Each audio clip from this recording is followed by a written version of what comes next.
Hello नमस्कार साथियों, सभी को राम राम प्रणाम। दोस्तों, तुम्हारा भाई एक बार फिर से हाजिर है चतुश्रेणी कर्मचारी 2025 के रिजल्ट को लेकर। यहाँ पर बहुत बड़ी अपडेट है, उसको मैं आप लोगों के साथ में यहाँ पे डिस्कस करने वाला हूँ। साथ ही साथ दोस्तों, ये जो वीडियो है ये आप लोगों के लिए बहुत ही ज़्यादा महत्वपूर्ण है। इस वीडियो में हम लोग कवर करने वाले हैं भाई कि आप लोगों का यहाँ पे रिजल्ट कब तक अनाउंस होगा। ठीक है, मेरे पास में अभी यहाँ पे न्यूज़ आ चुकी है, उसके अकॉर्डिंग मैं आप लोगों को बताऊंगा। ठीक है, दो पहलू है, बहुत ही सॉलिड पहलू है, उनके ऊपर में आप लोगों को जानना बहुत ही जरूरी है। साथ ही साथ मैं बात करूंगा कि आगे की प्रक्रिया क्या रहने वाली है, वेटिंग लिस्ट यहाँ पे कब तक आप लोगों को देखने, वेटिंग लिस्ट इसमें देखने को मिलेगी या नहीं मिलेगी, कंप्लीट बात करने वाले हैं। साथ ही साथ main point final cut off क्या रह सकती है, इस पर भी दोस्तों हम लोग यहाँ पे बात करने वाले हैं। तो चलिए दोस्तों शुरू करते हैं without wasting your time. But यदि आप लोग दोस्तों चैनल पर नए हैं तो प्लीज दोस्तों वीडियो को लाइक करके चैनल को सब्सक्राइब कर देना, क्योंकि तुम्हारा भाई ऐसे ही ऑथेंटिक वीडियोस आप लोगों के लिए बनाता रहता है। चलिए दोस्तों शुरू करते हैं। तो देखो यार, क्या हुआ था कि आप लोगों को पता है कि आप लोगों की 53,750 पदों के ऊपर में ये भर्ती आउट हुई थी उस टाइम पे। ठीक है, इतने इसमें टोटल पद थे।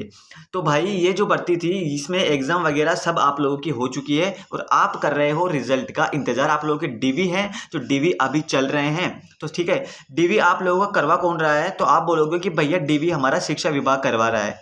ठीक है, शिक्षा विभाग आप लोगों का डीवी करवा रहा है और डीवी यहाँ पे आप लोगों को शिक्षा विभाग ने बोला है कि हम यहाँ पे आप लोगों को 11 मई तक आप लोगों का यहाँ पे डीवी कंप्लीट करवा देंगे। फिर उसके बाद में ये क्या करेंगे, ये लोग अपनी रिपोर्ट को 11 मई के बाद में ये लोग अपनी रिपोर्ट को भेज देंगे भाई निदेशालय। कहाँ पे भेजेंगे, ये लोग अपनी रिपोर्ट को निदेशालय भेज देंगे और निदेशालय में जैसे ये रिपोर्ट पहुंचेगी फिर आप लोगों को यहाँ पे निदेशालय ट्रांसफर कर देगा इसे अधीनस्थ बोर्ड को। किसे, अधीनस्थ बोर्ड को आप लोगों को यहाँ पे इसे ट्रांसफर कर देगा। और जैसे ही अधीनस्थ बोर्ड के पास में ये पहुंचेगी तो अधीनस्थ बोर्ड इसके पास में तो यहाँ पे इसके बाद में डिस्कस करेंगी और फिर आप लोग थोड़े दिनों के बाद में आप लोगों का फाइनली यहाँ पे रिजल्ट आउट कर दिया जाएगा। साथ ही साथ देखो दोस्तों, यहाँ पे दो पहलू अभी चल रहे हैं अभी वर्तमान में।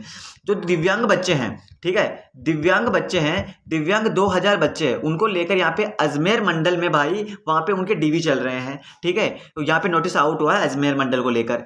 साथ ही साथ डॉक्टर बोल रहे हैं कि हम लोग 15 से ज्यादा यहाँ पे कैंडिडेट का डीवी नहीं करवाने वाले भाई।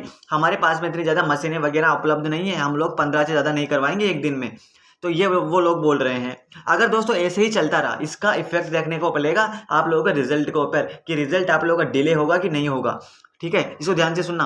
अगर ऐसे ही चलता रहा ना तो आप लोगों का जो रिजल्ट है ना ये 3 से 4 महीने भाई डिले रहने वाला है। 3 से 4 महीने आप लोगों का रिजल्ट डिले रहने वाला है।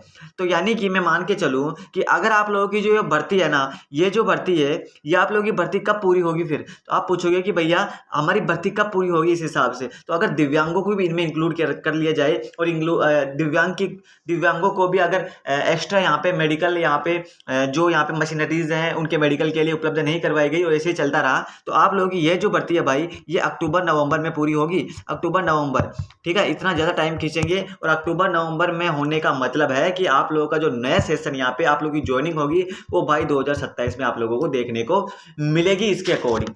ठीक है, बल्कि यहाँ पे देखो अभी दो पहलू हैं, दो चीज़ें हैं, इनके ऊपर गौर करना। एक तो है आपकी यहाँ पे कि या तो प्रक्रिया तेजी की जाए, या तो इन लोगों की प्रक्रिया तेजी से की जाए जो भी दिव्यांग कैटेगरी से है ना, दिव्यांग पीएच कैटेगरी से हैं, तो भाई या तो इनकी प्रक्रिया तेजी से की जाए या फिर हमारे पास पे दूसरा एक ऑप्शन है कि इस प्रक्रिया से, इस प्रोसेस से इन लोगों को यहाँ पे हटा दिया जाए। यानी कि इनका रिजल्ट अलग से डिक्लेयर किया जाए और इनका जो रिजल्ट है वो यहाँ पे जल्द ही जारी किया जाए। यानी कि जो जितने भी सही कैंडिडेट है, नॉर्मल कैंडिडेट है, उनका रिजल्ट जल्द ही जारी किया जाए। तो यहाँ पे ये दो पहलू बन रहे हैं। साथ ही साथ मैं बात करूं कि अगर अब तुम पूछोगे कि भैया अगर इनको मान लीजिए रिजल्ट से हटा दिया दिव्यांग वालों को तो फिर हमारा रिजल्ट कब आएगा। तो देखो, अगर इनको हटा दिया ना तो आप लोगों का जो रिजल्ट है वो आप लोगों का रिजल्ट यहाँ पे 11 मई को तो क्या है, 11 मई को तो यहाँ पे अधीनस्थ बोर्ड के पास में आप लोगों के यहाँ पे चल जाएगी फाइल।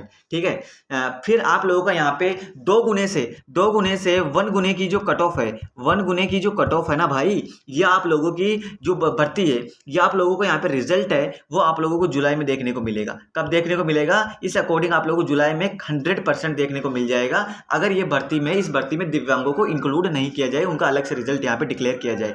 तो हालांकि होना तो यही चाहिए यार, क्योंकि सरकार भी कितना वेट करवाएगी बेरोजगारों को, जल्दी से जल्दी इनको यहाँ पे भर्ती कंप्लीट करवानी चाहिए अकॉर्डिंग टू मी। बाकी आप लोग क्या राय है मुझे कमेंट बॉक्स में बताना। आगे बात करते हैं कट ऑफ को लेकर कि भैया हमें तो ये बताओ कि कट ऑफ क्या रहने वाली है, हम किसी नेक्स्ट वैकेंसी की तैयारी में लग जाएं या फिर इसी का वेट करें। तो देखो मैं बता दूंगा अभी आपको कंफर्म, ठीक है। एक्सपेक्टेड कट ऑफ क्या रहने वाली है, साथ ही साथ एक्सपेक्टेड कट ऑफ को बात करने से पहले मैं बता दूंगा आप लोगों को वेटिंग लिस्ट को लेकर कि वेटिंग लिस्ट इसमें निकलेगी कि नहीं निकलेगी। तो यार देखो वेटिंग लिस्ट में ऐसे तो कोई भर्ती में बोला नहीं गया था, यानी कि एडवर्टाइजमेंट आया था ना इस भर्ती का, उसमें उस टाइम पे नहीं बोला गया था कि इसमें वेटिंग लिस्ट आएगी। तो मुझे तो चांस बहुत ही कम लग रहे हैं। हालांकि यहाँ पे देखो कुछ बेरोजगार नेता हैं, यहाँ पे कुछ नेता लोग हैं, उन्होंने इस बारे में जरूर यहाँ पे बातें की है।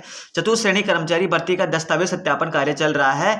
स्पोर्ट्स पीएच एवं अन्य दस्तावेजों की जांच संबंधित विभाग के माध्यम से अतिशीघ्र करवानी चाहिए ताकि जुलाई माह तक परिणाम जारी किया जा सकेगा। यानी कि जुलाई माह तक आप लोगों का रिजल्ट डिक्लेयर किया जाएगा यदि अगर जल्दी जल्दी चलता रहा, ऐसा बोल रहे हैं राधे मीना जी। यदि इस काम में देरी की तो परिणाम अक्टूबर नवंबर माह तक लटक सकता है, ऐसा बोल रहे थे। और एक यहाँ पे न्यूज़पेपर की कटिंग है, न्यूज़पेपर नहीं ट्वीट है ये, हनुमान किशन जी ने यहाँ पे बोला है कि यहाँ पे चतुर्थ श्रेणी कर्मचारी भर्ती में 1 साल तक जॉब छोड़ने वाले वेटिंग के नए नियम को लागू करवाने से लेकर लगातार प्रयास जारी है, ठीक है। यहाँ पे दैनिक भास्कर और यहाँ पे ये जो न्यूज़ वगैरह के चैनल है इनको भी धन्यवाद, थैंक्स बोला है इन्होंने। यहाँ पे बात करें, सरकार जरूर इस पर विचार करेगी और युवा हित में निर्णय लेगी। PHSV यहाँ पे का जल्द से जल्द वेरिफिकेशन हो जिससे समय पर रिजल्ट जारी हो और समय पर नियुक्ति पत्र में मिल सके, इसको लेकर सरकार मजबूती से यहाँ पे पहुँचाने का कार्य किया है। यहाँ पे न्यूज़पेपर का थैंक्स बोला गया है। तो यहाँ पे देखो इस बार आप लोगों की मुहिम चल रही है, हालांकि ये सक्सेसफुल हो जाए तो अच्छी बात है, बट यहाँ पे वेटिंग लिस्ट को लेकर मुझे तो कोई ऐसे चांस नजर नहीं आ रहे, क्योंकि एडवर्टीजमेंट के टाइम पे यहाँ पे नहीं बोला गया था कुछ भी कि वेटिंग लिस्ट आएगी। और अभी हो जाए तो अच्छी बात है। मैं तो यही चाहूंगा कि हो भाई, मेरे जितने भी भाई बहन हैं जो 2-4 नंबर से रह रहे हैं, फाइनली उनका यहाँ पे उनको मौका मिल जाए, उनका सिलेक्शन हो जाए। बात करते हैं एक्सपेक्टेड कट ऑफ की, जिससे आप अपने यहाँ पे सिक्योर हो सके और आप लोगों को कंफर्म हो सके कि मेरा हो पाएगा कि नहीं हो पाएगा। तो दोस्तों मैं आप लोगों को बता देता हूँ। सबसे पहले मैं बात करूंगा जनरल कैटेगरी की। तो भाई जनरल कैटेगरी कट ऑफ कितनी किया जाने वाली है, तो ध्यान से सुनना। तो जनरल कैटेगरी कट ऑफ है अकॉर्डिंग टू मी, यहाँ पे जनरल कैटेगरी कट ऑफ है आप लोगों को 151 प्लस देखने को मिलेगी, यानी कि आप लोग ज़्यादा कट ऑफ नहीं देखने को मिलेगी। 149 151 के बीच में आप लोग रहेंगे, यानी कि +2 -2 आप करते रहना इसमें से, ठीक है। ओबीसी की मैं बात करूं तो ओबीसी कैटेगरी से अगर कोई बंदा है और उसके 143 प्लस मार्क्स हैं या फिर 143 हैं तो बिल्कुल आप सिक्योर मान सकते हो अपने आप को। ईडब्ल्यूएस की मैं बात करूं तो यहाँ पे 136 जिसके भी नंबर है 136 या फिर उससे ज़्यादा, तो वो अपने आप को सेफ मान सकता है। ये मैं जनरल कैटेगरी को लेकर चल रहा हूँ। किसको लेकर चल रहा हूँ, तो यहाँ पे मैं बात कर रहा हूँ फीमेल की बात नहीं कर रहा भाई, स्पेशल कैटेगरीज की मैं बात नहीं कर रहा हूँ, यहाँ पे बिल्कुल जनरल कैटेगरीज की मैं बात कर रहा हूँ।